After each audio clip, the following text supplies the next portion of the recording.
Guys, what is going on?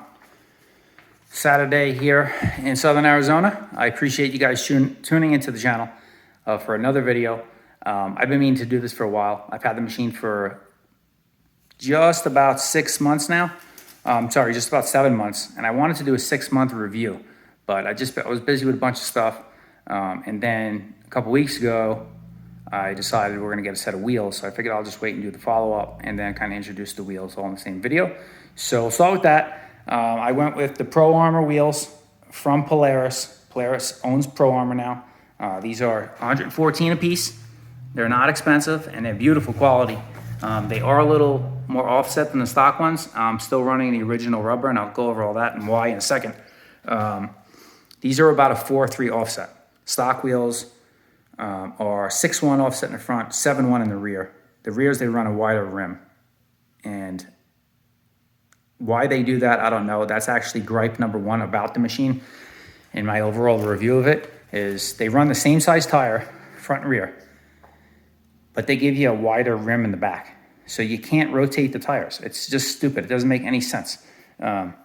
So I wanted to my original plan was I'll use these stock tires and wheels until there's no rubber left on them, and then I'll order a set of wheels and tires all in one shot, mounted from Rocky Mountain, shipped to the house, and call it a day.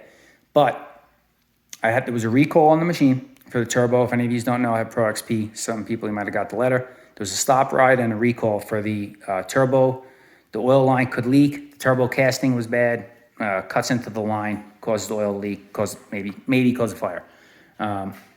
With that stop ride and recall, they issued a $750 voucher for accessories for the inconvenience, they said, which I think is great. It's a good business model. They know they messed up and trying to keep people happy, so that helped. If I was out of the car for a couple months, I don't think that $750 would have helped make me feel any better, but when I dropped it off to the dealer, I had it back in 10 days with the new turbo, so for $750 in accessories, I'm not going to complain. And they extended the warranty for 3 months. So with that $750 in accessories, I ordered the wheels and I got the mirrors. Truth be told, if I was going to buy the mirrors myself, I would get the Seismic ones. These are also aluminum like the Seismic. They're not plastic. That is plastic, the insert, but this is aluminum casing. They adjust here, on the inside, so you can just kind of leave it set where it is, call it a day. They lock into place nicely, no rattling, no moving. And then I got the wheels. This machine stock, for all you Turbo S guys that have this thing about you that you have the best car on the planet because it's 72 inches wide and it's a turbo. Well, I hate to tell you, but this is not a 64-inch wide car. Everybody calls it that because that's what Polaris advertises it at. But if anybody's got a Pro XP, I dare you to take a tape measure, go measure your machine, and you find it's about 66 to 67 inch wide from outer edge of each tire, front and rear. So with these wheels, I'm at 70 inches wide now. No tire scrub. I took it out, drove it around the pavement in the neighborhood, and that's where you're going to notice it the most, and there was no problems.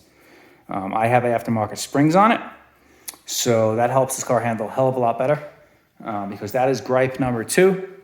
Besides the ridiculous offsets of the stock wheels, not the offset I should say, but the fact that they don't run a square rim setup, but they run a square tire setup doesn't make any sense to me. Gripe number 2 is they still give you garbage springs. They order these shocks from Walker Evans and from Fox, and they use their own springs. That's why the springs are junk. It's not Walker's fault, and it's not Fox's fault. It's Polaris' fault. And it's like that with a lot of manufacturers, but Polaris seems to have the biggest issues for some reason. I don't know why. They cheap out on their springs. But for a car, it's supposed to handle really good. You would think that you want to use a more quality spring, but they do not. So these are a true dual rate. I have a video on this. I'm not going to go into depth about it, but the car handles amazing. These are Zebros Racing springs. Completely changed the car night and day. I put them on after 50 miles of the stock springs. I knew I bottomed out 3 times on the first ride, and I said, this is not going to work. So I got these springs, put them on, have 0 issue since. Check out the review on the Zebros Racing springs on my channel if you're interested in more details about that. Third gripe about the car, and the only other gripe, is for the money you spend, you don't get a roof. This roof I had to purchase, $800 from Polaris. Yes, $800. Sounds ridiculous. I know there's aftermarket roofs out there cheaper, but I spent 32 grand on this machine. I wanted a roof that I knew was gonna fit well, knew it was good quality. And it's a really thick aluminum roof, 2 pieces, because it's a 4-seater. Went on no problem. Did rattle a little bit in the front. I added rubber washers underneath, alleviated that issue. So those are my only 3 gripes. The recall wasn't really a bad deal because I wasn't down and out of the car for a while. And they gave me $750 accessories. So I got new wheels out of it. Now I could rotate them. I'll run these carnivores down, stock 30-inch carnivores down till, there's nothing left. And then I'll order a set of 32s and call it a day. With these springs, I'm at 14.5 to 15 inches of ground clearance from the center of the car, which is where you measure. So no problems there, no bottoming out. The other accessories I've added, half windshield. So I got the half windshield, the mirrors, the wheels, the springs, the roof. And then in the back, I got the Evo exhaust, which I have a video on that as well. I did an install video on Evo exhaust. You can check that out on my channel. Super nice. I got it in orange. You can get the heat shield and whatever you want. Sounds badass too. And then I got storage box. Still waiting on the rear cooler. I don't know what the hell Polaris is doing, but I've had this car for 6 months, and every time I checked on that cooler, it's still on back order. So I don't know if they're making these things in Guam or what, but 6 months still on back order. I don't know what the issue is. Maybe it's they can't find the material to make them. I don't know. But that's really it. I mean, the machine's great. When I bought it, I had reservations. I mentioned it in my first video when I bought the machine. I had to get rid of the 2 side-by-sides I had because I have all these quads here. I don't have room for everything. And my truck goes over there, which I don't have a truck right now. I sold it. But I got a new truck coming end of the month, 21 Toyota TRD Pro Tundra. But that'll be another video. So I didn't have room. I'm not renting a shop space, so I can keep my toys. And so I had to narrow it down to one side-by-side. I needed something that was going to do everything. I mostly trail ride, but I do some dunes, and I go with my buddies sometimes by myself, and I'll go with the family. And that Can-Am Maverick Sport 4-seater I had, although I had all done up, better springs, tires, all that, was not a dune machine. The rear suspension travel was not enough. It would buck really bad in the whoops, and the clutching was horrible. I probably could have helped it out with a clutch kit. I had it tuned, so it was plenty fast enough for the trails, plenty enough power, but it just wasn't set up right for dunes.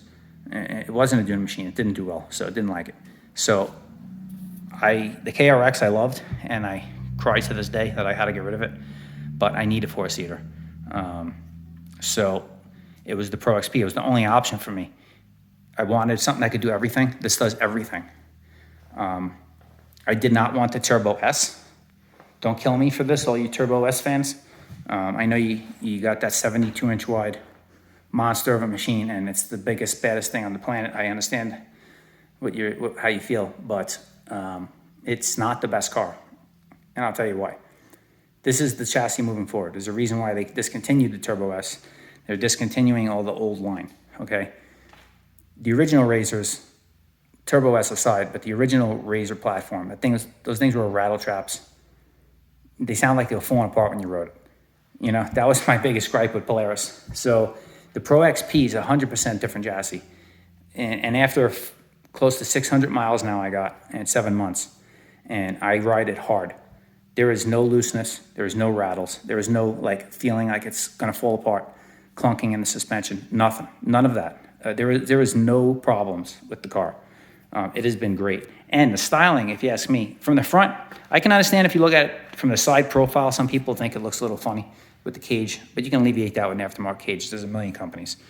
From the front, I think it's just a badass looking car, if you ask me. So that just looks mean, especially with those accent lights on.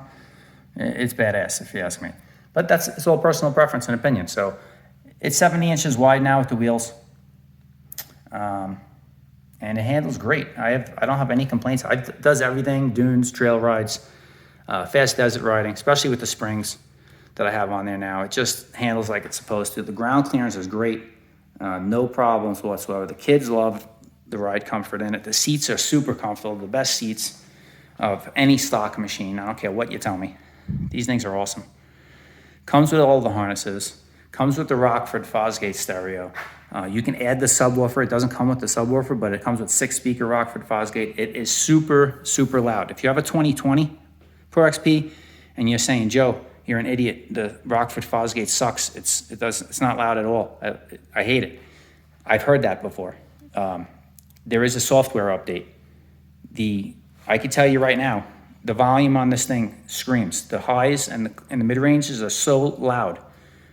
With the front tweeters, you have 4 speakers in the front, 2 up there, and 2 in the dash, and then you have the 2 behind your head in the back seat. It is super, super loud.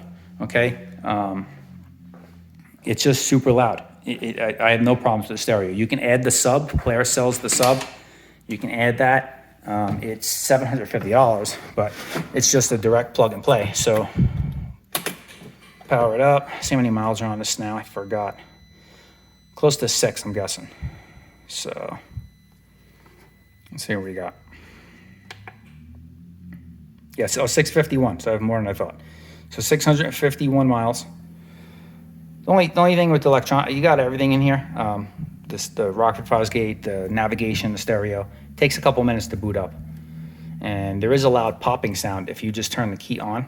And then you turn it off right away. If you don't let the system fully boot up before you turn the key off, the amp will make like a popping sound in the speakers. It sounds like an explosion. So, but I have all the stereo, the radio stations locally tuned, plugged in. And I get most of them up in the mountains over here, believe it or not. And then you can set your gauges up how you want them. See all kinds of vitals, your turbo boost, your temperature, fuel, elevation, everything. Pretty cool. Then you got your maps.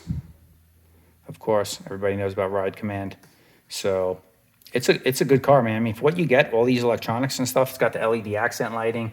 That's comes with the, it's there too. It's also on the floor. You can't see it as much on the floor. You can, I guess, the glow there, but you see it more at nighttime. It really, really lights up. But for what you get in these things now, it's like buying a high-end pickup truck or a car. It's crazy. But these seats are awesome. Factory seats. They're great. If you're the type of guy that has a 4-seater and doesn't use the back seats, you pop the back panel off. These back seats come off. The bottom folds open flat, and Polaris sells coolers and accessories that you can mount in the back and storage boxes that just mount in the back, and you can use the back seat for that stuff.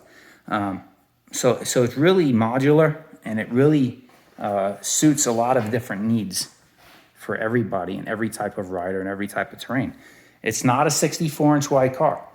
It advertises that, but it's not. It comes 66 to 67. So if you need a 64-inch wide car, do not buy this car because you're going to be very disappointed, if it doesn't fit on your trailer or your trails you're riding on that are 64-inch, minimums, maximums, I should say, because they measure 66 to 67 stock. And that's probably why the car handles so well. It handles amazing. This is the future for Polaris. This is their platform. So if you don't like it, you're going to have a problem because it's the only turbo car you can get from Polaris is the Pro XP now. They discontinued the Turbo S for 2022 moving forward, and they discontinued the standard XP Turbo in the old body style. You can't get that anymore either. And the Pro XP's got more horsepower than the Turbo S. It's got more horsepower than the old turbo cars. Anyway, this is 181 horsepower stock. The old one, the Turbo S is about 161, 162. So you're getting almost 20 more horsepower, and it's got a better turbo. It's liquid cooled, the turbo.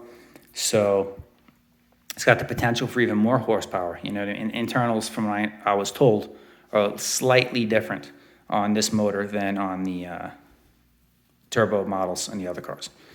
So it's a good car. I have no gripes. Haven't had any issues to this point. We'll do another video at, let's say a year, when I have it for a year. Or if I get some crazy amount of mileage on it, or if something happens, I'll make another follow-up. But as of now, with the accessories I've added and a couple of, just the springs. If you're going to get this car, I would strongly suggest you just order a set of springs before you bring the car home and swap them out, because the stock springs are junk. That's, like I said, that was one of the 3 gripes. No, it doesn't come with a roof for the amount of money you spend on it, which I think is crazy. And it doesn't. And then the wheels are wider in the back than the front, so you can't rotate the tires. Other than that, there was nothing wrong with this car. It's a great car, competes with any other car. If you're in the market for a 4-seater that can do everything, this is the only car to buy, because there's other 4-seaters out there, but they can't do everything. Well, this does everything well enough that you can get by. Trail rides, it dunes, it high desert runs, anything. You just want to cruise around with the family, go, if you're road legal, like here in Arizona. I'll throw the kids in here after dinner and we'll go down to Baskin Robbins, get ice cream. The kids love it. So it's a good family car. It's a good 4-seater. If you want the long wheelbase and just want a 4-seater anyway, it's a good car. So future plans, 32s for sure. Maybe do a tune on it. I'll get the DynoJet tuner. I was happy with that on the Can-Am. And I also have a DynoJet tuning product on my Yamaha Raptor. And their customer service and product support has been amazing. So I'll probably get the DynoJet tuner for this, and bump it up to 200 horsepower or whatever it does. That's fine enough for me. I'm more than happy with the power now. You cannot keep the tires from spinning with the horsepower it comes with the 181. It's a beast. So I wouldn't hesitate to buy the car. If you're a Turbo S guy and you're looking to get a new car in a year or two and they discontinue the Turbo S and you're super upset, I'm telling you right now, you're not going to be disappointed in this car. It handles way better than you would think, because you're in your mind, you're thinking it's a 64-inch wide car. It's not going to be the same. It's not 64 inches wide. It measures wider. The suspension handles amazing. And you throw a set of springs on it and you're golden. The car is great. You will not be disappointed. And the power is, aside from the Can-Am Turbo RR, it's the most horsepower you can get, so stock. So I would not hesitate to buy it. It's been great. Haven't had any issues. I've changed all the fluids in it. At about 120 miles, I changed all the fluids, tranny, front diff, and the oil, with all AMSOIL products. That's all I use, and all my machines, AMSOIL. So runs good. Haven't had any problems with electronics. Stuff works when I want it to. I put a USB drive in there when I go up on the mountains and there's no radio signal, and I can play all my music. Got the maps, can't get lost. I mean, it's just great. You can't, for what is it expensive? Absolutely. $30,000. I mean, it's getting ridiculous, right? For the toys and what we spend on these things. But you do get a lot for your money. And other than a roof, which is crazy, you should get a roof, but I don't want to keep repeating myself, but I can't get over that for some reason. I don't know why they don't give you a roof, but the wheels, new wheels, hope you guys like them. I like them. Super sharp, and they were free. So I got the voucher. Got them for free. You have to have Polaris products for the voucher, and Polaris owns Promise. So I got them. Give you another look at those. One thing I will tell you is if you order the wheels, they don't tell you on the website. Nor did the dealer tell me when I ordered them, but stock lug nuts won't work. You need the spline with the key. So thank God for Amazon Prime. Because I came home yesterday, went to throw them on, and quickly found out that there was going to be a problem. So I hopped on Amazon Prime. These are M12 by 1.5 lug nuts is what you need. So get the spline M12 by 1.5. These are the ones I got off Amazon Prime. Ordered them yesterday at 5 p.m. I had them at my door today at 2 p.m. So you can't complain about that. Less than 24 hours. Comes with the key. And then you're golden. $20 on Amazon. So that is it, guys. Thanks for tuning into the channel. I got more stuff coming up. If you're interested in trucks and you're a Toyota guy like myself, there's going to be some content on that coming. I'm getting, as I mentioned earlier, a 2021 Toyota Tundra Pro XP. Pro XP, what am I saying? I'm stuck on this razor. Toyota Tundra TRD Pro in Lunar Rock. Super rare truck, rare color. So last year of the current body style Tundra, we're going to do a little review on that when we get it. Should be in the end of the month. It was built yesterday, so I'm super stoked about that. Got more content coming on the quads, video on the Can-Am, and we'll get some riding videos going once it cools off a little bit here. It's been hot as hell, and with the monsoon rains, so there hasn't been too much riding going on. So I appreciate you guys tuning in. This channel is really growing. I'm at 855 subscribers as of today. So I can't wait to get to that 1,000 mark. That opens up a lot more possibilities for me to share stuff with you guys on YouTube. And if you guys could please share, like the videos. If you don't subscribe and you keep tuning in and watch my videos, please hit that subscribe, hit the little bell. It'll notify you when I post a new video. And if you don't like them, that's fine too, but I really appreciate the support. I appreciate everybody that does watch. And like, I do this really mostly for fun. And I expected it to get this big. It's not big in some people's standards, but to me, I never expected to get in a year to 855 subscribers. I'm blown away and humbled by that. I really appreciate it. So let's at this point, I want to get to 1,000. We're so close. If you guys can help me get there, that'd be great. I appreciate it. Maybe we'll do like a giveaway or something, you know, at like for like 1,000 subscribers. We'll figure something out. But thanks for tuning in. Follow us on Instagram too, Odyssey_offroad on Instagram. And I post there a lot in between videos, and you kind of get a sneak peek of what's going on in future videos that are coming out. So thanks for watching. Thanks for tuning in. We'll see you out there on the trail. If any of you guys are headed to UTV Takeover in October, I was there last year with my Kawasaki. I'm 90% sure I'm going again this year. I'm going to the one in Utah, UTV Takeover, October, Utah, Sand Hollow State Park. It was a great time last year. Planning on going there this year. If any of you guys are going, you know, check me out while I'm there. Say hello. I'll probably be there. I'm 90% positive, just trying to work out the logistics and who is going with me. So we'll see you on the next video. Thanks for tuning in, and ride safe out there. We'll see you on the next one. Bye-bye, guys.